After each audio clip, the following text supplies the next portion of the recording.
పరమేశ్వర స్వరూపమైనటువంటి సభకు నమస్కారం చేస్తూ ఈరోజు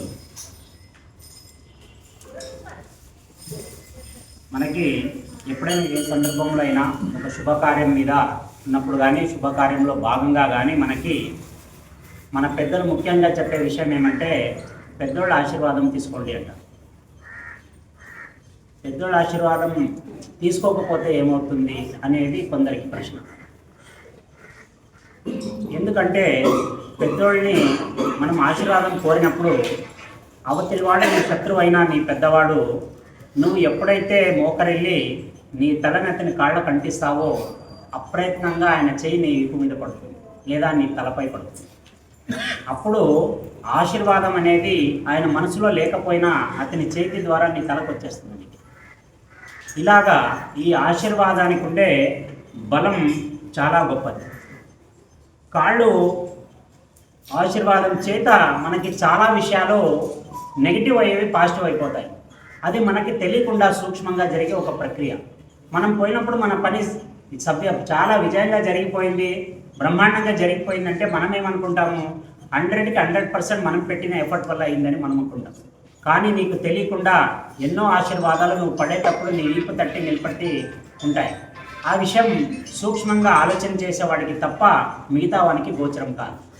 అలాగా ఆశీర్వాదం తీసుకున్నప్పుడు ఏమవుతుందంటే ఒక సకారాత్మకమైన శక్తి నీలో నుంచి ఫస్ట్గా వెళ్ళి ఆయన కాళ్ళ మీద పడుతుంది. ఆయనలో ఉండే అదే సకారాత్మక శక్తి మళ్ళీ నీలో రొటేషన్ అవుతుంది ఆయన ఆశీర్వాదంతో పాటు. ఒక ఆశీర్వాదానికి నిజంగా అంత బలం ఉందా అనే దానికి ఒక ఉదాహరణ చెప్తాను నేను. ఒకసారి ఒక స్వామి దగ్గరికి ఒక భక్తుడు తిరుగుతూ ఉంటాడు నిరంతరంగా.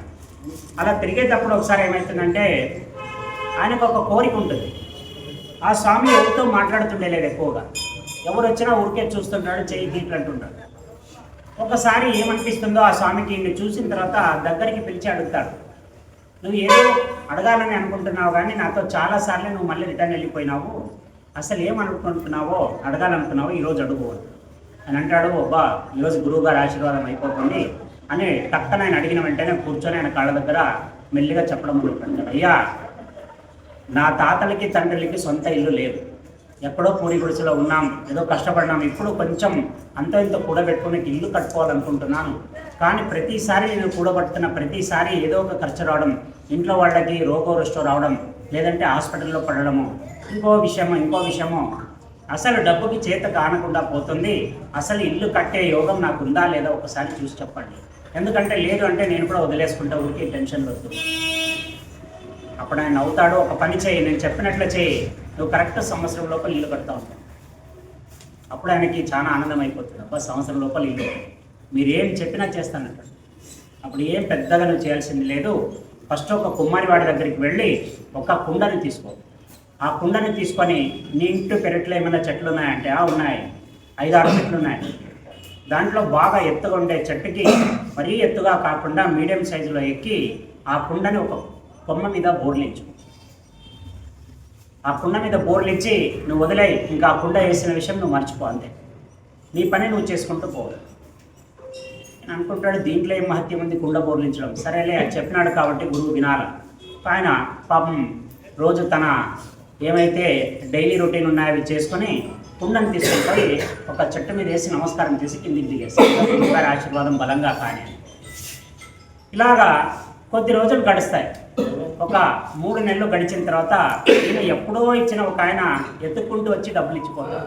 ఏమైనా నువ్వేం ఇల్లు కట్టుకోవాలనుకుంటున్నావు అంట, పాపం ఇబ్బందులో ఉన్నావు, ఇది నేను అప్పుడు తీసుకుపోయినా నా పరిస్థితి బాగలేదు, ఈరోజు ఏదో బాగున్నాను ఊరు ఇడిచిపోయి ఈరోజు నువ్వు తీసుకొని డబ్బుతో అని వడ్డీతో సహా డబ్బులు తిరిగి ఇచ్చిపోతాడు. ఆయన తీసి పెట్టెలో పెట్టుకొని ఇమ్మీడియట్గా నెక్స్ట్ డే గురువు దగ్గరికి పోతాడు. గురువు నీ కుండ ఫారంలో పనిచేస్తూ ఉంది, నాకు ఒక డబ్బు ఎప్పుడో అసలు రాదనుకున్న డబ్బులు వడ్డీతో సహా ఇచ్చిపోయినాడు, పెట్టుకొని ఆయన ఇంకా టైం ఉంది, అది ఇంకా కలుస్తుంది ప్రశాంతంగా. సరే ఆయన కొద్ది రోజులకి ఎప్పుడో ఆయనకి లేదనుకున్న ఒక జాగా అమ్ముడు పోయి దాని ద్వారా డబ్బు వస్తుంది. ఇలాగా డబ్బు ఒక్కొక్క అంచెలుగా ఆయనకి రావడం మొదలు పెడుతుంది. ఇక డబ్బు రావడమే తర్వాయి ఒకసారి గురువుగారి ఆజ్ఞ తీసుకొని ఇల్లు ప్రారంభిస్తామని చెప్పేసి ఆయన పోయి గురువుగారి ఆజ్ఞ తీసుకుంటాడు. ఇప్పుడైతే డబ్బులు ఇంటికి సరిపడా ఉన్నాయి గురువుగారు, మీరు ఓకే అంటే నేను ఇల్లు స్టార్ట్ చేస్తాను. ఇప్పుడు వద్దనైనా ఇంకొక 6 రోజుల్లో మంచి ముహూర్తం ఉంది, అప్పుడు చెప్తాను, అప్పుడు స్టార్ట్ చేసుకోవాలి. అప్పుడు ఆ గురువుగారు చెప్పిన ప్రకారం 6 రోజుల్లో ఆయన పూజ స్టార్ట్ చేసుకుంటాడు, భూమి పూజ.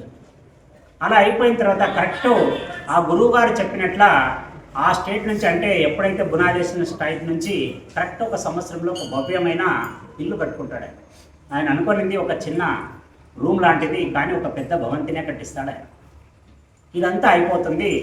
గురువుగారికి ఏదో ఒకటి చేయాలా, గురువుగారికి ఇంత పెద్ద కోరిక తీర్చేసిన నాకని చెప్పేసి భార్య, పిల్లల్ని, కుటుంబం మొత్తం పోయి ఆ గురువుగారి దగ్గర ఒకసారి కూర్చొని ఆయన పాదాల దగ్గర కాళ్ళు ఎత్తుతూ అడుగుతాడు, గురువుగారు ఇంతమందిని ఎక్కడెక్కడ తిరిగినాను, ఎక్కడ కాలేదు, మీ ఆశీర్వాదం వల్ల కేవలం ఒక సంవత్సరంలో నేను ఇల్లు కట్టుకోగలిగినాను. ఇప్పుడు ఆయన అంటాడు, చూడు నాయన, దీంట్లో నేను చేసింది ఏం లేదు, నీ యోగం ఉంది, నువ్వు చేసుకున్నావు అంతే. అలా కాదు, అంతకుముందు కూడా లేనిది ఇప్పుడు వచ్చింది కాబట్టి మీ ఆశీర్వాద బలంతోనే అయింది అంటాడు. అప్పుడు అంటాడు, ఒక నాయన, నీ మీద నా ఆశీర్వాదం ఎప్పటికీ ఉంటుంది, ఎందుకంటే కాలు ముట్టిన ప్రతి ఒక్కరి మీద గురువుకి ఒక గురి ఉంటుంది, అలాగే నీ నలుగురితో పాటు నీపై కూడా నాకు ఒక గురి ఉంది. కాకపోతే నువ్వు అభినందనలు చెప్పాల్సింది నాకు కాదు, నీ ఇంటి పెరట్లో ఉండే ఆ చెట్టుకు చెప్పాలంటాడు. ఆయన అంటాడు, చెట్టు ఏం చేసింది? చెట్టు ఏం చేయలేదు ఆయన, చెట్టు మీద నేను ఒక మాట చెప్పినాను, నువ్వు మర్చిపోయినావేమో, కుండను బోర్లించమని చెప్పినాను. అవును గురుగారు, బోర్లించినాను. ఆ కుండ బోర్లించినందుకు నేను ఇల్లు కట్టుకున్నాను ఈరోజు.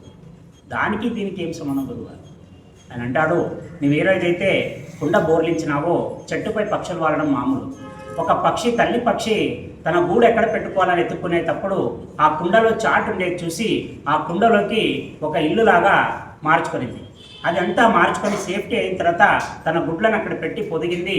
పొదుగుతూ తన బిడ్డలు మళ్ళీ ఆకాశంలో ఎగిరే సమయానికి అది ఒకటి అనుకునింది, ఏ మహానుభావుడి కుండను పెట్టినాడో వాడికి మంచి జరుగుతాక. తన మనసులో అనుకున్న ఒక చిన్న కోరిక, ఒక భవ్య మందిరాన్ని నిర్మించగలిగితే మనం చేసే మంచి మనం ఏమేం చేయొచ్చో చూడండి ఒకసారి. అందుకే ఒక మనిషిని బాధ పెట్టడం వల్ల మనం అనుకుంటాం, ఆల్బర్ట్ ఐన్స్టైన్ అనే ఒక మహానుభావుడు ఒక థియరీని ఇంతకుముందే నేను చెప్పినాను, కేరళ రాష్ట్రంలో చాలా ఇది ఉల్లంఘన జరిగింది, దాని ద్వారా చాలా ఉప్పెనలు వచ్చినాయి అక్కడికి. పెయిన్ వేవ్ థియరీ అని, ఎవరైతే ఒక సాధు జీవి బాధింపబడతాడో వాడి పెయిన్ ఈ ఎలాగైతే మనకి సిగ్నల్స్ వస్తాయి, సెల్ ఫోన్ సిగ్నల్స్, అలాగన్నీ ఒక దగ్గర క్లాటర్ అయ్యి ఒక గడ్డ కట్టి ఒక్కసారిగా ఒక దెబ్బ కొడుతుంది. అందుకే ఎవరిని నొప్పించకుండా ప్రపంచంలో మనం మసులుకోవడమే మనకి ఈ పిట్ట చెప్పే ఒక కథ. అందుకే ఇంకొకరి గురించి మంచి కాంక్షించండి, ఖచ్చితంగా అవుతుంది. దేవుణ్ణి ఇద్దరు పోయి ఒకేసారి ఒక కోరికను అడిగారనుకోండి, స్వామి నాకు ఒక 10 లక్షలు కావాలని ఇద్దరు ఒక టార్గెట్ పెట్టుకొని ఇద్దరు ఒకేసారి పోయి సంకల్పం చేసి పూజ చేసినారు అనుకోండి, ఇప్పుడు దేవుడు ఎవరికి ఇవ్వాలా? ఇప్పుడు ఇద్దరు భక్తులే, ఇద్దరు ఒకే టైంకి వచ్చినాడు, ఎవరికి ముందు ఇచ్చినా ఇంకొకరికి కోపం వస్తుంది. కానీ దేవుడు ఒకరికి ముందు ఒకరికి వెనకిస్తాడు. ఎవరికి తెలుసా?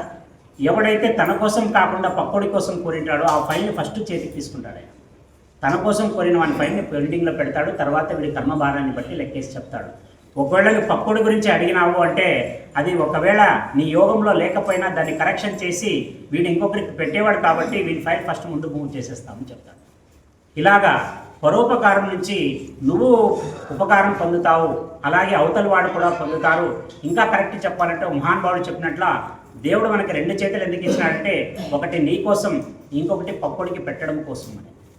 ఇది పవన్ కళ్యాణ్ కూడా చాలాసార్లు మీటింగ్లో చెప్పినాడు. ఎందుకంటే ఈ 2 చేతుల్లో 2 నీకే అనేది స్వార్థం, ఒకరికి పెట్టడం అనేది నిస్వార్థం. నిస్వార్థం నిన్ని మలుపు తిప్పుతుంది జీవితంలో అని చెప్పుకోవాలి మనం. ఇక మనకి దేవుడు ఉన్నాడా లేదా అనే మీమాంస ఎప్పటికీ ఉంది. సృష్టి మొదలైనప్పటి నుంచి ఇప్పటి వరకు హేతువాదులు ఉన్నారు. గ్రహణం రోజు తినకూడదంటే టీవీ షోలు పెట్టి గ్రహణం రోజు తిని చూపించిన వాళ్ళు ఉన్నారు. వాళ్ళ నమ్మకం అది. మరి ఉన్నాడా లేదా అని ఒక విదేశీయుడికి ఒక అనుమానం వస్తుంది. ఆయన గుజరాత్లోని శ్రీకృష్ణుడు వెలిసినటువంటి గోపీనాథ్ మందిరానికి వస్తాడు. అక్కడ టూరిస్ట్ ప్లేస్లో గైడ్ని తీసుకుంటాడు. గైడ్ని తీసుకొని ఊరంతా చూసుకుంటూ వస్తాడు. బాగా చూడండి, వాళ్ళు ఫారినర్స్ ఒకసారి ఇండియాకి వచ్చి ఒక దేవాలయాన్ని పట్టుకున్నారంటే మనలాగా పోయి కరెక్ట్ భోజనం టైంకి అక్కడ దర్శనం అయిపోతేనే భోజనం అయిపోతారని చెక్అవుట్. మన ఇండియన్ స్టైల్ ఆఫ్ దర్శనం ఇట్లే ఉంటుంది. ఫారినర్ ఒక దగ్గర దిగినాడంటే వాడు 3 నెలలు ఒకే క్షేత్రంలో ఉంటాడు. ఎందుకంటే నీకు కూడా తెలియని ఎన్నో విషయాలను పోయేటప్పుడు తన అనుభవంలో రాసుకుపోతాడు. హ్యాపీలో పోండి, ఎప్పటికీ మనకంటే ఫారినర్సే ఎక్కువ ఉంటారు. ఎందుకంటే దాని మీద అన్ని మంది రీసెర్చ్ చేస్తున్నారు హంపీ మీద. మనకేమంటే పోయినామా వచ్చా మా తాతోడే కదా కట్టింది అనేది ఒక్కొక్కరు మాట చెప్తారు. వాళ్ళు స్టడీ చేస్తారు అసలు ఎందుకు ఇలా వచ్చింది, ఏం చేయాల్సి వచ్చిందని. అలాగా ఒక ఫారినర్కి ఇక్కడ గురించి ఒక ఆర్టికల్ చదువుతాడు ఆయన ఫారిన్లో ఉన్నప్పుడు. ఈ గోపీనాథ్ మందిరంలో భగవంతుడు జీవంతో ఉన్నాడు అనే ఒక ఆర్టికల్ చదివిన తర్వాత ఆయనకి ఒక దాని మీద ఒక ఉత్సాహం పెరుగుతుంది, ఒక ఉత్సుకత పెరుగుతుంది ఆయనకి. ఎందుకు దేవుడు ఉన్నాడు, మామూలు స్టాచ్యూలో ఆరాధన చేసేది అందరూ చేసేదే, ఇది జీవంతో ఉన్నాడని చెప్పడం మరీ ఓవర్ స్టేట్మెంట్. ఇది దీన్ని ప్రూవ్ చేయాలి, ఎట్లయినా జీవం అనేది లేదు అనేది ప్రూవ్ చేయాలా, మూఢత్వంతో బతుకుతున్నారు భారతీయులు అని చెప్పేసి వాడు ఏం చేస్తాడు, ఇండియా విజిట్లో ఉన్నప్పుడు గుజరాత్లోకి వచ్చేసి అక్కడ ఆ దేవాలయం దర్శనానికి పోతాడు. ఒక గైడ్ని తీసుకొని ఆయన లోపల ప్రకారం అంతా తిరిగి చూసేటప్పుడు అక్కడ లోకల్ పరివార మందిరాలు ఉంటాయి కొన్ని, అక్కడ చూపిస్తూ వచ్చి ఇక్కడ శ్రీకృష్ణుడు చాలా పవర్ఫుల్ డైటీ అండి, చాలా జాగ్రత్తగా ఆయన దగ్గర ఉన్నప్పుడు మన క్యాండిడేచర్ని బాగా చూసుకోవాలా, దేవుడి దగ్గర ఉన్నప్పుడు తప్పులు ఏం చేయకూడదు అని ఫారినర్కి చెప్తాడు. మీ పద్ధతులు వేరే, ఇక్కడ పద్ధతులు వేరే, ఇక్కడ పోయినప్పుడు ఇలాగే ఉండాలా, ఇలాగే నమస్కారం చేయాలి అంటే ఒకవేళ అలా చేయకపోతే ఏమవుతుంది అంటాడు. హీ విల్ పనిష్ యూ అంటాడు, నిన్ను శిక్షిస్తాడు ఆయన చూస్తుంటాడంట, ఖచ్చితంగా చూస్తున్నాడని చెప్తాడు. నువ్వు గైడ్ కాబట్టి ఆ మాట చెప్తున్నావు అంటే, లేదు నేను గైడ్ అని కాదు, ఫస్ట్ విశ్వాసిని తర్వాత గైడ్ అయినా నేను. సరే ఒక పని చేద్దాం, నువ్వు నా మీద ఆర్గ్యూ చేస్తున్నావు, నేను ఇచ్చే డబ్బు మీద నువ్వు బతుకుతున్నావు, ఇప్పుడు నువ్వు నన్ను క్రాస్ చేస్తున్నావు కాబట్టి నేను డబ్బు ఇవ్వకుండా పోతే నష్టపోయేది నువ్వే, కాకపోతే నేను అలా చేయను. నువ్వు ఒక మాట చెప్పినావు గట్టిగా, ఏమని, దేవుడు ఇక్కడ చూస్తున్నాడు, మనం ఒళ్ళు దగ్గర పెట్టుకొని ఉండాలని చెప్పినావు కాబట్టి నీ దేవుడికి నేను ఒక పరీక్ష పెడతా. నా దగ్గర ఒక వాచ్ ఉంది, ప్రపంచంలో 3 వాచ్లు అలాంటివి తయారైనాయి, అటువంటి వాచ్ నేను తీసుకున్నాను కలెక్షన్లో. దానికి ఉండే ఒక గొప్ప విశేషం ఏంటంటే, ఎప్పుడైతే ఒక లివింగ్ థింగ్ అంటే ఒక జీవి బతికున్న జీవికి కడితే క్లాక్ రన్ అవుతుంది, ఎప్పుడైతే పల్స్ లేని ఒక మనిషి కట్టుకున్నాడంటే ఆగిపోతుంది. ఇది నువ్వు దేవుడు ఉన్నాడని అనుకుంటున్నావు కాబట్టి నేను మీ దేవునికి ఇస్తాను, మీరు కట్టండి, రాత్రి కట్టండి. నేను మళ్ళీ పొద్దున కూడా చెప్పాను అందరి ఎదురుగా, రాత్రి మీరు దేవుని చేతికి కట్టండి, పొద్దున వచ్చి చూస్తే అప్పటికి రన్నింగ్ ఉందంటే మీ దేవుడు జీవించినట్లే. పోయి అర్చకులతో మాట్లాడతాడు, అర్చకులు నవ్వుకుంటూ అంటాడు, అవునా ఈయన పరీక్షిస్తాడు దేవుడిని. సరే తీసుకురామని వాచ్ తీసుకొని ఇస్తాడు. తీసుకొని వచ్చిన తర్వాత రాత్రి వాళ్ళు అంతా ముగించేసి ఏకాంత సేవ అయిపోయిన తర్వాత స్వామివారికి పౌడింపు సేవ ముగించేసి అక్కడ ఆయన చేతికి వాచ్ని ఎక్కించి దాన్ని అంతా శుద్ధి చేసి చేతికి ఎక్కించేసి వాకులు వేసేసి వచ్చేస్తాడు బయట. పొద్దున్నే ఆ మనిషికి ఫారినర్కి రాత్రంతా నిద్ర రాదు, పొద్దున్నే వచ్చి కూర్చుంటాడు. పూజారుల కంటే ముందు వచ్చి గుడి ముందు కూర్చొని ఉంటాడు. అసలు వాచ్ రన్నింగ్లో ఉంటుందా ఉంటుందా. సరే అని పాప పూజారులు వాళ్ళ పని వాళ్ళు చేసుకొని వస్తారు నిదానంగా. వారిని చూస్తాడు, ఇద్దరు పొద్దున్న గిరాక్ స్టార్ట్ అయింది అనుకుంటారు. పోయి వాకిలు తెరిచి నమస్కారం చేసి పాపం ఆయన చేయాల్సిన ఫార్మాలిటీస్ అన్నీ చేస్తారు. స్వామిగారు కొంచెం వాచ్ ఇస్తే నేను చూస్తాను ఇస్తాను ఆయన అన్ని అలంకారాలు తీసేటప్పుడు వాచ్ కూడా తీసి చూస్తాడు, అది రన్నింగ్లో ఉంటుంది. అంటాడు, సరే ఈ వాచ్లో ఏమైనా ప్రాబ్లం ఉంది చూడండి. అపనమ్మకం అనేది ఎట్లా ఉంటుందంటే చాలా బలంగా ఉంటుంది. అంటే నా వాచ్లో ప్రాబ్లం ఉంటుంది, ఏ దానికి వేసినా రన్ అవుతున్నట్టుంది. సరే అని ఏం చేస్తాడు, దాన్ని కొంచెంసేపు కింద పెడతాడు, పెట్టిన తర్వాత స్టాప్ అయిపోతుంది. మళ్ళీ తీసి చేతికి కట్టుకుంటాడు, మళ్ళీ రన్ అవుతుంది. ఈసారి ఇది కాదు, ఈరోజు ఇంకొకసారి టెస్ట్ చేద్దామని మళ్ళీ నైట్ వచ్చేసి మళ్ళీ అదే పనిగా పెడతాడు. రాత్రి మళ్ళీ పొద్దున చెక్ చేస్తే మళ్ళీ రన్నింగ్లో ఉంటుంది. ఆయనకు అర్థం కాదు. అప్పుడు అర్చకుడు వచ్చి చెప్తాడు, రే నువ్వు మూర్ఖుడు ఉన్నట్లున్నావు నాయన, దేవుడు ఉన్నాడా లేదా అనేది నీ ఆత్మ చెబుతుంది, భౌతికమైన విషయాలు ఏమీ చెప్పవు. కాకపోతే నువ్వు భౌతికంగా చెప్తే అర్థమవుతుంది కాబట్టి నా స్వామి కూడా నీ వాచ్ని రన్ చేస్తున్నాడు. ఇప్పటికీ కూడా తెలుసుకోలేకపోతే నీ అట్లా మూర్ఖుడు ప్రపంచంలో ఉంటాడు చెప్తాడు. ఇప్పుడు కావాలంటే ఇంకొకసారి పరీక్ష చేయి, అప్పుడు పరీక్ష చేస్తాడు, అప్పుడు చూస్తాడు రన్నింగ్లో ఉంటుంది, అప్పుడు ఒప్పుకుంటాడు. పోయి సాష్టాంగం పడిపోతాడు, స్వామి. ఇంకొక హైలైట్ ఏమంటే అతని కట్టిన వాచ్ని ఈ రోజుకి ఆయన తీసుకుపోలేదు, ఇప్పటికీ గోపీనాథ్ మందిరంలో ఆయన అలంకారంతో పాటు ఆ వాచ్ని కూడా చూడొచ్చు. ఇది చెప్పిన కాదు, వాస్తవం. ఇక ఒక మనిషి బాధలో ఉన్నప్పుడు పరామర్శించడం అనేది చాలా ముఖ్యమైన విషయం. బాగా చూడండి, మన ఇంట్లో పెద్దవాళ్ళు ఏం చెప్తుంటారంటే, ఎవరింట్లో అయినా ఏదైనా మనిషి ప్రాణం కోల్పోయినా లేదా వాళ్ళకు ఒక కష్టం వచ్చినా పెద్దవాళ్ళు చెప్తుంటారు, రేపు పోయి ఒకసారి మాట్లాడించరండి వాళ్ళని. మనం అనుకుంటే మనం మాట్లాడితే వాళ్ళ కష్టాలు తగ్గిపోతాయి. ఇది మన జనరేషన్ మాట. ఇంకా జెన్జీది అయితే చెప్పే అవసరమే లేదు, ఓడిపోతాడు పో టైమే లేదు అన్నాడు. మేము ఇంకా 80s 90s కాబట్టి. అలాగా అసలు పరామర్శకి అంత బలం ఉంటుందా అనే దానికి ఒక రీసెర్చ్ జరిగింది. బాగా చూడండి. ఆ రీసెర్చ్ ఎట్లా ఉంటుందంటే 3 ట్యాంకులు, ఒక సైంటిస్ట్ ఏం చేస్తాడంటే ఒక ఎలుకని తీసుకొని, బాగా ఆరోగ్యంగా ఉండే ఒక ఎలుకని తీసుకొని ఒక నీళ్ల ట్యాంక్లో వదిలేస్తాడు.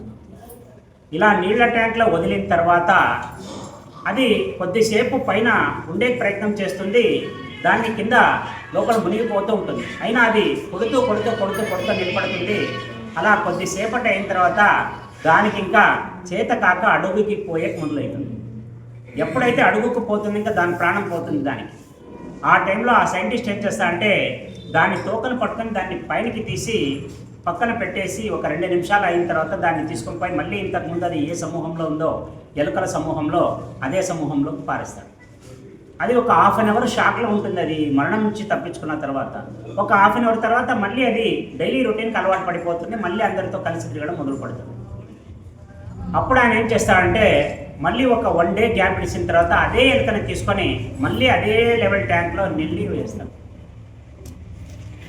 ఫస్ట్ టైంలో 15 నిమిషాల్లో మునిగిపోయే ఆ ఎలుక ఈసారి కొడుతూనే ఉంటుంది. ఈసారి ఎన్ని గంటలు ఉంటుంది? మామూలుగా అందాజుగా 15 నిమిషాలు ఫస్ట్ ఉందంటే తర్వాత ఒక ½ అన్ అవర్ 45 మినిట్స్ ఉండొచ్చు. అనూహ్యంగా ఆయన 3 రోజులు దాన్ని చూడకుండా ఉండేప్పటికీ 72 గంటల పాటు అది నీళ్ళలో కొట్టుకుంటూనే ఉంటుంది. అంటే ఇంతకుముందు 15 నిమిషాల్లో నన్ను తీసిన వాడు మళ్ళీ ఇప్పుడు వచ్చి తీస్తాడేమో అని ఒక ఆశ. ఈ పరామర్శ ఎంత బలంగా పనిచేస్తుందంటే హాస్పిటల్లో పడినప్పుడు నువ్వు పోయి బిల్లు కట్టాల్సిన పని లేదు. జస్ట్ వాడి తల దగ్గర కూర్చొని ఏం కాదు బాగైపోతావు, మా ఇంటి కాడ కూడా ఇట్లా అయింది, ఆయన బాగున్నాడు తిరుగుతున్నాడు, అక్కడ జరిగింది మనం చెప్పాలి. అందుకే ఒక జోక్ రూపంలో చెప్తారు. ఎలా చెప్తారంటే ఒక అమెరికాలో ఒక పేషెంట్ని మాట్లాడడానికి పోతే ఎవరైనా పరామర్శించకపోతే ఒక పెద్ద బొకే తీసుకొని వాడి చేతికి ఇచ్చి గెట్ వెల్ సూన్ అంటాడు. నేనైనా జల్దీ త్వరగా బాగా అయిపోయి వచ్చేసాను కూడా. అది ఒక. ఇక లండన్లో అయితే భగవంతుడు నిన్ను కాపాడుగాక, మీ గాడ్ బ్లెస్ యూ అని చెప్పేసి చేసిస్తారు. ఒక ఇండియా వాళ్ళు పోతే ఎట్లుంటుంది తెలుసా పరామర్శ? ఏమైంది ఈ లంగ్స్లోనా నీళ్ళు చేరినాయా, ఇట్లే మనం మా ఇంటి పక్కన అంటే చచ్చిపోతుంది. వాడు ప్రాణంతో ఉండేవాడిని ఎప్పుడు సంపి పారేసాడు సార్. వాడు ఇంకా అయిపోయా నాకు రోగం వచ్చింది నేను బతికేలేదు. ప్రపంచంలో డాక్టర్లు అంతా తెచ్చినా వాడిని బతికిచ్చేది కాదు. పరామర్శ అంటే అది కాదు, అది మనిషిని ఎత్తేయడం. అలా కాకుండా మనిషి బతికేలాగా ఏమన్నా 4 మాటలు చెప్పాలి. ఇంకా ఒక చిన్న టాపిక్లో తీసుకుందాం. భక్తుడు మొండివాడైతే భగవంతుడు ఎలా బెండ్ అవుతాడు అనే దానికి ఈ ఉదాహరణ. ఇది ఎక్కడో కాదు, వాస్తవంగా జరిగిన ఒక సంఘటన మూలంగా చెప్తుండే కథ ఇది. శ్రీకాకుళం జిల్లాలో శ్రీముఖలింగం అనే ఒక క్షేత్రం ఉంది. ఈ శ్రీముఖలింగం క్షేత్రంలో చాలా పవర్ఫుల్ దేవుడు అని అక్కడి వాళ్ళ లోకల్ వాళ్ళ నమ్మకం. మామూలు మాషంలింగేశ్వర్ పవర్ఫుల్ అని నేను కూడా అంటాను. అది సర్వసామాన్యం, అందరూ చెప్పుకునేది. కానీ అక్కడ ఒక సందర్భం ఆయన నిజంగా పవర్ఫుల్ అని ఎలా తెలుపుతుంది అని చెప్పేకి ఈ కథ ఉపకరిస్తుంది. ఒకసారి ఒక కుమ్మరి పెళ్లి చేసుకుంటాడు. మంచి శివభక్తుడు అనే దానికంటే మూఢభక్తుడు అనొచ్చు. ఇంకా దేవుడు ఉన్నాడంటే ఉన్నాడు అనేవాడు. ఆయన ఏం చెప్పినా క్యాలెండర్కి ఎక్కడ దేవుడు కనిపిస్తే అక్కడ చెప్పి మాట్లాడిపోతుంటాడు. నేను పోతున్నాను చూడక, నువ్వే చూసుకోవాలి పని అని. చూసేవాడు పిచ్చోడు అనుకుంటున్నాడు. ఆయన దేవుడికి అంత కనెక్ట్ అయిపోయింది. ప్రపంచంలో మేధావులంతా పిచ్చోళ్ళలాగే కనిపిస్తారు. రామకృష్ణ పరమహంసను కూడా చాలామంది పిచ్చోడనే రాసుకున్నారు డైలీ. ఆయన కింద శిష్య పరంపర ప్రపంచ దేశాలని జయించి వచ్చినాయి. అలాగా ఈయన మాట్లాడడం చూసి పిచ్చోడు, వీడికి ఏదో మతి భ్రంశం అలా చేస్తున్నాడు. ఇలా ఉండగా ఈయనకి పెళ్ళి అయిన తర్వాత కొద్ది కాలం గడిచిన తర్వాత కూడా అతనికి పిల్లలు కాలేకపోతే ఏం చేస్తాడు, అక్కడ వాళ్ళు ఇక్కడ వాళ్ళు అడుగుతారు కదా మామూలు. ఈ ఆడవాళ్ళు అదే పనిగా టార్చర్ చేసేకి సీరియల్ చూస్తుంటారు వాళ్ళు. ఇట్లా ఎవరికైతే పిల్లలు కాలేదో వాళ్ళందరూ కుక్కి ఏం కాలేదు, ఇంకా కాలేదా, మా ఇంటి పక్కన 3 పిల్లలు ఆయనకి అప్పుడే. ఏం వచ్చేది ఏడ్చేది. ఏం పంచాయతీ పెట్టినావు నువ్వు, దేవునికి చెప్తే తీరుస్తాడు, ఇదేం పెద్ద కష్టమా, ఉళ్ళు నేను పోయి అడిగిస్తానని ఆయన ఎప్పుడైతే భార్య ఏడ్చుకుంటూ ఒక ఫంక్షన్ నుంచి వచ్చేస్తుందో ఈయన కోపంగా ఊళ్ళోకి వెళ్ళిపోతాడు. ఎక్కడ? ఈ శ్రీముఖలింగానికి వెళ్ళిపోతాడు. వెళ్ళిపోయి నమస్కారం చేసి, స్వామి నేను ఒక పని మీద వచ్చినా, నువ్వు చేస్తావా చేయవాలి. పాపం లింగం అతను ఏం చేస్తాడు, ఇట్లే చూసుకుంటున్నాడు. దేవుడు ఇక్కడ ఐటమ్ గార్డు ఉన్నట్టున్నాడు, శ్రీమామ మాట్లాడుతున్నాడు. అని చూస్తాడు. పాపం ఆయనకి ఏం కదిలేక లేదు కదా, ఏం చెప్పినా వినాల్సిందే అని. అతను వస్తాడు, నీకు ఇదే వార్నింగ్, నా భార్యకి ఈయన కడుపు రాలేకపోతే నీ కథ ఉంటుంది చూడు అంటాడు. ఇది బాగుందిరా కథ, నీ పిల్లలు కాలేకపోతే నాకేం చేస్తాను. చూస్తాడు పైన కింద చూస్తాడు, ఇదేదో పిచ్చోళ్ళే పాపం అనుకొని అన్నీ ఆయన చెప్పేవన్నీ పోయిస్తాడు. ఇంకా అతనే క్వశ్చన్ అతనే ఆన్సర్ ఇచ్చుకొని వెళ్ళిపోయిస్తాడు. అతను నువ్వు ఇస్తున్నాను నాకు తెలుసు అని పోయిస్తాడు. ఇదే నేనేం చెప్పకుండానే వీడే పోయాడు కదా, వాడు డిసైడ్ అయిపోయినాడు ఇస్తాడు దేవుడు. ఇక్కడికి వస్తే అక్కడికి వచ్చిన తర్వాత ఏమైపోతుంది, ఇంటికి వచ్చి చెప్తాడు. వచ్చి పాట పాడుతున్నాడు స్వామి. అక్కడికి వచ్చిన తర్వాత ఇంట్లో వచ్చి చెప్తాడు, స్వామికి చెప్పొచ్చునా అయిపోతాయి ఇంతలో అని. ఈయన మెంటల్ క్యాండిడేట్ తగిలిందని ఆయనకి ఇంకా బాధ అవుతుంది. ఈ బాధతో పాటు అదొక బాధ. ఈయనకి మళ్ళీ పొద్దునకి ఆలోచన వస్తుంది, అవు దేవుడు ఇమ్మంటే ఇచ్చేస్తాడా లేదా. అతనికి కూడా ఆశ ఉంటుంది కదా, ఇప్పుడు నేను కుమ్మరాన్ని, నేను కుండ వేయాలంటే ఉరికేస్తాను. ఎవరో ఒకరు డబ్బులు ఇస్తే ఆ డబ్బుకు తగ్గట్టు కుండ చేయిస్తా. మళ్ళీ నేను పోయి ఫ్రీగా పోయి నా కొడుకు అంటే తినిస్తాడా, అతనికి కూడా అమౌంట్ ఇవ్వాలి. మళ్ళీ నేను ఇవ్వాలంటే నా దగ్గర ఏముంది, నేను కుమ్మరాన్ని, మట్టి ఉంటుంది నా దగ్గర. సరే ఒక పని చేద్దాము, ఎట్లో స్వామికి మంచి పేరుంది, ఈయనకి ఎప్పుడైతే నా భార్య నీళ్ళు వసుకుంటుందో ఆ రోజు ఒక కుండని చేయడం మొదలు పెడతా. తొట్టి అంటారు, ఆ తొట్టి చేయడం మొదలు పెడతా. ఆమె కాన్పు అయ్యేంత వరకు అది ఎంత ఎత్తు అవుతుందో అంత ఎత్తు తయారు చేస్తారు. ఎప్పుడైతే కాన్పు అవుతుందో దాన్ని తీసుకొని పోయి దేవునికి ఇచ్చేస్తారు. ఇదేదో మంచి ఐడియా, తనకి తానే అనుకుంటాడు, షబ్బాష్ అనుకుంటాడు, మంచి ఐడియా వచ్చింది. సరే కరెక్ట్ కాలవశాన ఖచ్చితంగా ఆమెకు ఒక నెల అయిన తర్వాత నిలబడుతుంది అనుకుంటాడు. ఇది మామూలు నేను అనుకునే దగ్గర దీంట్లో వెరైటీ ఏముంది, నా స్వామి ఇచ్చేస్తాడు. స్వామి తల గీక్కుంటాడు, వీడు అన్నీ ఇట్లా చెప్తున్నాడు. సరే అని ఏదో లేరా పెట్టేసినా నీకు పిండం నువ్వు జోపానం చేసుకోవాలి. ఆమె రోజు రోజు రోజు రోజు పెరుగుతూ ఉంటుంది పిండం. ఇతను రోజు రోజు పని చేసుకుంటూ పోతుంటాడు. అది ఎంత అయిపోతుందంటే 9 నెలలు ఆమెకి కంప్లీట్ అయిపోయి ఇంకా నిండు చూలాలుగా ఉన్నప్పుడు, ఇక డెలివరీ అవుతుంది అన్నప్పుడు ఆ కుండ ఎత్తు సుమారు 8-9 అడుగులు అయిపోతుంది. ఇంకా ఆయన పని అదే కదా, ఇంకా చేసుకుంటూ రోజు ఇంత చేసుకుంటూ పోతే 9 నెలలు పెద్దది అయిపోతుంది. చివరి ఆఖరికి 12 మగబిడ్డ పుడతాడు ఆయన. ఇంకా ఆయన సంతోషానికి అవధులు లేకుండా పోతుంది. స్వామి నీ మాట నువ్వు నిలబెట్టుకున్నావు, నేనేం చిల్లరుణ్ణి కాదు, నా మాట నేను కూడా నిలబెట్టుకున్నాను. నువ్వు దేవుడు అయిండొచ్చు, నేను కూడా భక్తుడే నీకు. నీది మాట అంటే నాది మాట, తీసుకో, నా కుండని తీసుకుని వస్తున్నానని కొడుకుని ఒక చేతిలో పట్టుకొని ఆ కుండకి చాలా రంగులు వేపించి తన కుండే కళనంతా కుండ మీద చూపించేసి దాన్ని మోసుకోవడానికి 10 మంది అవసరమవుతారు. కింద పడితే పగిలిపోతుంది మట్టిది. అప్పుడు 10 మంది లేబర్ని పెట్టుకొని బాగా మంచి మేళాతాళాలతో తీసుకుపోతారు. నా స్వామికి భార్య వస్తానంటే కూడా వారించకుండా, నువ్వుడే ఉండి నువ్వు బయటికి రాకూడదు, నువ్వు ఇంకా ఇప్పుడు నేను పోయి స్వామికి బిడ్డను చూపించుకొని వస్తాను నేను అని వాడిని సంకలకి వేసుకొని ఒక పక్క ఇది మోపించుకొని తీసుకొని పోయి ఆ గర్భాలయం దగ్గర మేళతాళాలతో పోతే అర్చకులు నోరున వెళ్ళెట్టుకొని చూస్తారు, ఎవరు ఇంత హంగామతో వస్తున్నాడు, ఇది ఇంత పెద్ద గుమ్మి వచ్చింది, దీన్ని ఆడపెట్టాలి, దీన్ని పూజారులకు అదే తలకనప్పి నాకు ఏమైనా పెడితే దాన్ని మళ్ళీ మెయింటైన్ చేయాలి కదా, 365 రోజులు మీరే ఒకసారి పెట్టి నమస్కారం చేసి పోయిస్తారు. పూజారులు తలగీక్కుంటాడు, వీడేమి ఇంత పెద్ద సైజ్ తెచ్చినాడు కదా, అట్లా మేమే 3 కూర్చునేటట్లున్నాం దాంట్లో అని చూస్తారు. బాబు కొంచెం పక్కన పెట్టే, స్వామికి తెచ్చినా కొంచెం ఊరుకున్నాడు పూజారి. వాళ్ళు ఊరికైపోతారు. ఇతను చాలా రాంగ్ ఉంటాడు మనిషి. వచ్చి చక్కగా గర్భాలయంలో లోపల పారేస్తాడు బిడ్డని. నువ్వు ఇచ్చిండే చూసుకోవాలి, ఇచ్చింది నేనే కదరా, నేను చూసే ఇచ్చిన నీకే అని. అప్పుడు చూసుకొని పర్లేదు ఈ మెంటలోని బాగానే పుట్టినాడు మంచివాడు చెప్పేసి సంతోషం చేసి ఆశీర్వదిస్తాడు శివుడు. పాపం అది అయిపోతుంది. ఇంకా తీసుకోనండి, ఇంకా నా మాట ప్రకారం లోపల దూరి రే నాయన అంత పెద్దది లోపల దూరిస్తే మేమే అంటే కూడా చేసేది అవన్నీ తెలియదు, నేను అనుకున్నాను, నేను ఇవ్వాల. పూజారులు చూస్తాడు, తెలివిగా వాళ్ళు చూస్తారు, ఒరే గర్భాలయం చిన్నది ఉంది, కుండ పెద్దది ఉంది, ఎప్పటికీ పట్టదు, ఊరికే ఉంది, ఎందుకు కొట్లాడతావు వాటితో అంటాడు ఒకరు తెలివైన పూజారి. అప్పుడు వాళ్ళకి లాజిక్ అర్థమైపోతుంది. ఈయన బృహత్తాకారంలో తెచ్చింటారు. ఇప్పుడు మా గుడి ఎంత ఉంది, గుడి ఎంత పెద్దదన్నా గర్భాలయం చిన్నగా పెడతారు. ఎందుకంటే ఆయా ప్రకారం అంత పవర్ఫుల్, ఎంత చిన్నగా ఉంటే అంత ఇంటెన్సిటీ ఎక్కువ ఉంటుంది ఈ లింగానికి. అది చిన్నది ఉంటుంది, ఈయన ఇంత పెద్ద తయారు చేసినా అడ్డంగా నిలువ ఎట్లా చేసినా పట్టదు. పూజారులు నవ్వుకుంటారు, బాగైంది అక్కడ పక్కకు పోయిస్తారు. వాళ్ళు పోయిన తర్వాత నాయన నువ్వు పెట్టినప్పుడు పిల్లి మేము వచ్చి పూజ చేస్తామని పోయిస్తారు. వాళ్ళకి తెలిసింది అయ్యలేం కాదు. అప్పుడు ఆయన నిలబడతాడు, కుండని ఇట్లా చూపిస్తాడు, మనుషుల్ని లోపల దొబ్బి అట్లా పంపిస్తాడు. ఆయన ఇది గట్టిగా పెడితే పగిలిపోతుంది, నేనేం చేయలేదు, పగిలిపోకూడదు తప్ప ఇది దేవుని కనపడింది అసలు మాకెందుకు నా తలకాయనప్పుడు వీళ్ళు పెడతాము మళ్ళీ పొద్దున్న చూద్దామని వాళ్ళు అక్కడి నుంచి వెనక్కి తిరిగి చూడుకోకుండా పారిపోతారు. అక్కడ ఉండేవాళ్ళు విడిచేటట్లేదు. ఈయన బిడ్డను చూస్తాడు, ఆహా అంటే ఎంత అహంకారం నీకు, నువ్వు ఇచ్చిన బిడ్డనైతే నేను తీసుకోవచ్చు, నేను ఇచ్చిన గుండు నువ్వు తీసుకోవాలి. అంటే మేమేమే గట్టిగా తీసుకునే వాళ్ళ కనిపిస్తున్నాం, నేను తీసుకునేదే లేదు. గర్భాలయంలో పెడతానంటాను, పెట్టే తీరుతానంటాడు. ఎట్లా చేసినా పట్టదు. దేవుడే తలకాయ తీసుకుంటాడు, వీడే అనుకొని వీడే నన్ను తలకాయ తెస్తున్నాడు కదా, ఏం చేయాలి? లాస్ట్కి కోపం వచ్చేస్తుంది దానికి. ఒకగా మాట చెప్తున్నారు వాళ్ళ అర్చకులు, గర్భాలయం వాకిలు వేసుకుంటున్నారు, ఇప్పుడు వేసుకొని పోతారు. నువ్వు నాది గుండి లోపలికి తీసుకోలేదు అంటే నా బిడ్డను కూడా ఈడే పెట్టేసి పోతానని చెప్పేసి గర్భాలయం వాకిలి పూజారులు వేసి పోయిన తర్వాత ఆ బిడ్డనెత్తి ముఖమండపంలో పెట్టేసి పోయిస్తాడు బయటికి.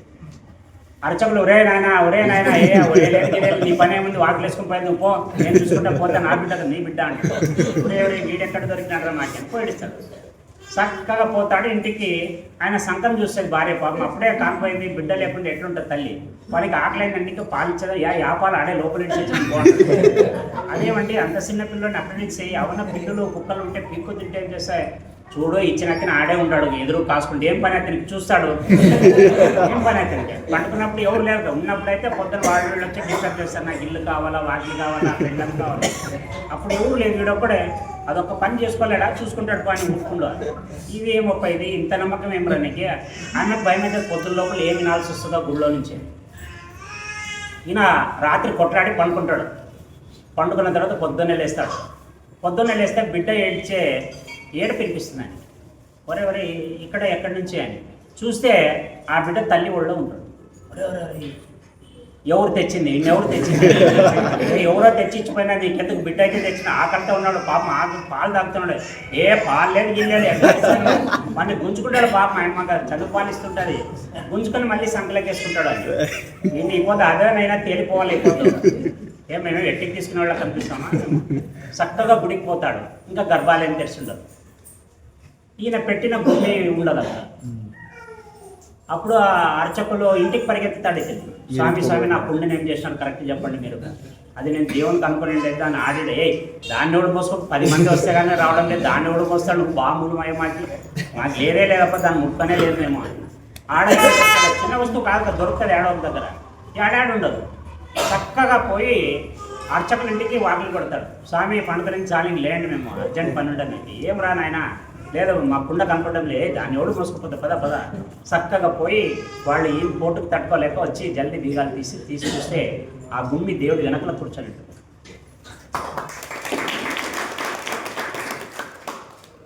దేవునికి అర్థమైపోతుంది, వీడే మెంటలోడు, ఈ ఇచ్చేదే లేదు, వీడు నాకు మనశ్శాంతి లేకుండా చేస్తాడు, దీన్ని లోపల పెట్టుకుంటే అయ్యేపోయా కదా అని. ఆ గుమ్మి ఏదైతే పెట్టినారో అది ఈ రోజుకి ఉంది. అందులో ఎవరిని వేస్తారంటే ఎవరికైతే పిల్లలు కాలేదో అటువంటి వాళ్ళని ఇంట్లో ఒక ఈశ్వరలింగాన్ని ప్రతిష్టాపన చేసి ఆ ప్రతిష్టాపన చేసిన లింగానికి బియ్యాన్ని నైవేద్యంగా పెట్టి అదే బియ్యాన్ని ముడుపుగా కట్టుకొని తీసుకొని పోయి ఆ శివుడి వెనక ఉండే గుమ్మిలోకి ఎవరైతే దార పోస్తారో వాళ్ళకి పిల్లలు గ్యారంటీ కలుగుతారనేది శాస్త్రోక్తంగా చెప్తుంది.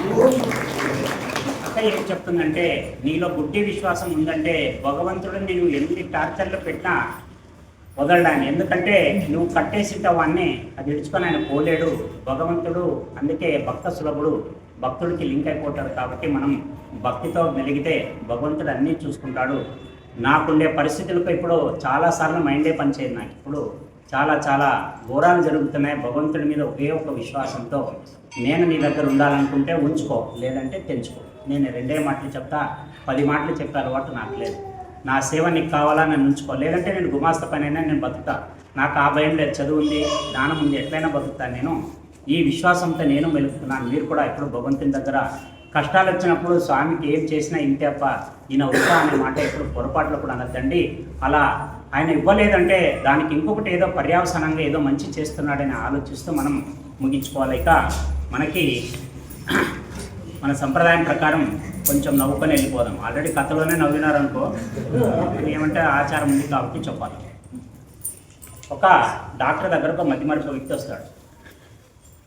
సార్ మీరు మందులు ఇచ్చినారు కానీ నాకేం తక్కువ అనిపించడం లేదు సార్, ఏమైంది? మీరే కదా సార్ డాక్టర్ ఇచ్చింది. అరే డాక్టర్ అంటే నేను 110 మందిని చూస్తాను రోజుకి, ఒక్కొక్కరికి ఒక్కొక్క సమస్య, నీకేం సమస్య చెప్పు? నాకు ఈ మతిమరుపు ఎక్కువ ఉంది సార్, నాకు మీరేమో ట్యాబ్లెట్లు ఇచ్చినారు, అది వేసుకుంటే కూడా నాకేం గుర్తురావడం లేదు, ఎట్లుండేది అట్లే ఉంది, గజనీలో సూర్య అయిపోయినట్లు అయిపోయింది. వాడు అనుకుంటాడు చీటీ తీసుకొని, పాత చీటీలు ఉన్నాయి, సరే చీటీ రాసి రిపీట్ మెడిసిన్ ఫర్ 3 months అని రాస్తాడు. అంటే ఇవేం ఇంకొక 3 నెలలు వాడు అంటాడు. చీటీ ఇస్తాడు. సార్ ఏం రాసినారు సార్ అంటాడు. 3 నెలలు మళ్ళీ వాడిన ఆయన అనుకుంటాడు. ఏం సార్ ఇంకా తగ్గలేదా, నాకు ఎట్లా మందులు ఇచ్చినారు సార్ మీరు? అరే మూడు కూడా నీకు మధ్య మరపు యా లెవెల్కి వచ్చిందంటే నేను ట్రీట్మెంట్ చేసిన డాక్టరే నేను కాదురా దరిద్రుడా, ఆ డాక్టర్ వేరే ఉన్నాడు, పోయిన అడ్రస్ ఇచ్చి మళ్ళీ ఒక 3 నెలలు వాడి వాళ్ళ దగ్గర పోయి తగ్గని చెప్తాడు. అలాగా చెప్తూ ముగిస్తాం, మళ్ళీ రేపు మాట్లాడుకుంటాం.